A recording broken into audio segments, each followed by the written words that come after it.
Thank you Sudhakar గారు. Thank you so much. And ఇప్పుడు మా ప్రొడ్యూసర్ మాధవి గారిని మాట్లాడవలసిందిగా రిక్వెస్ట్ చేస్తున్నాం. అందరికీ నమస్కారం. ట్రైలర్ లాంచ్ చేయడానికి వచ్చిన సాయి రాజేష్ గారికి thank you so much sir. And trailer లాంచ్కి వచ్చిన పాత్రికేయులందరికీ నమస్కారం. ఈ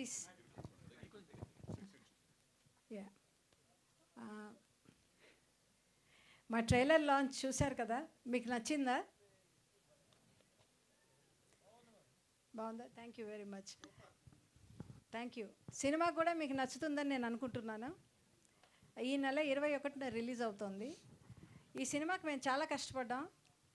content and screenplay are the highlights of this film. అది కాకుండా మేము చాలా ప్యాషనేట్గా చేసాం. ఎక్కడ మేము రాజీ పడలేదు క్వాలిటీకి కానీ దేనికి కానీ. And my special thanks to the technical team. మా Aditya, he has done a phenomenal job. Shekhar Chandra గారికి నేను ఏం చెప్పినా తక్కువే. ఆయన thank you so much sir. మీరు చాలా బాగుంది మ్యూజిక్ అది. తర్వాత main artist Rashi and Raj Tarun చాలా బాగా చేశారు. రాజ్ తరుణ్ వాజ్ ఫినామినల్ అని చెప్పాలి. అండ్ రాశి గురించి ప్రత్యేకంగా చెప్పాలి. ఆ అమ్మాయి మన తెలుగు అమ్మాయి కాదు, కానీ చక్కగా తెలుగు నేర్చుకుని తనే డబ్బింగ్ కూడా చెప్పింది. And hats off to you Rashi. That's a great quality. I think you have a long way to go. తర్వాత ఇంకా ముఖ్యంగా చెప్పాల్సింది, ఈ సినిమా ఈ స్టేజ్కి ఇలా రావడానికి కారణం ఇద్దరు. ఒకటి రమేష్ మా డైరెక్టర్, తర్వాత మా గోవిందరాజ్ గారు. ఎందుకంటే ఆయన లేకపోతే ఈ సినిమా లేదు.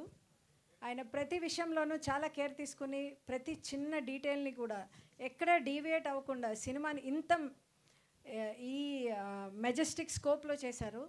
తర్వాత Ramesh is a very young guy. మా సినిమాలో పనిచేసిన టెక్నికల్ టీం కానీ యాక్టర్స్ కానీ అందరూ they are all very young people. వాళ్ళకి మీ పాత్రికేయుల సపోర్ట్ తప్పకుండా కావాలి. ఇంకా మా సినిమాకి కూడా మీ సపోర్ట్ తప్పకుండా కావాలి. ఎందుకంటే ఈ సినిమా హిట్ మీద చాలామంది ఫ్యూచర్సే బేస్ అయి ఉన్నాయని కూడా చెప్పచ్చు. సో ఈ సినిమాని ఆదరిస్తారనుకుంటున్నాను. ఈ సినిమా 21st విడుదలవుతుంది. Thank you so much.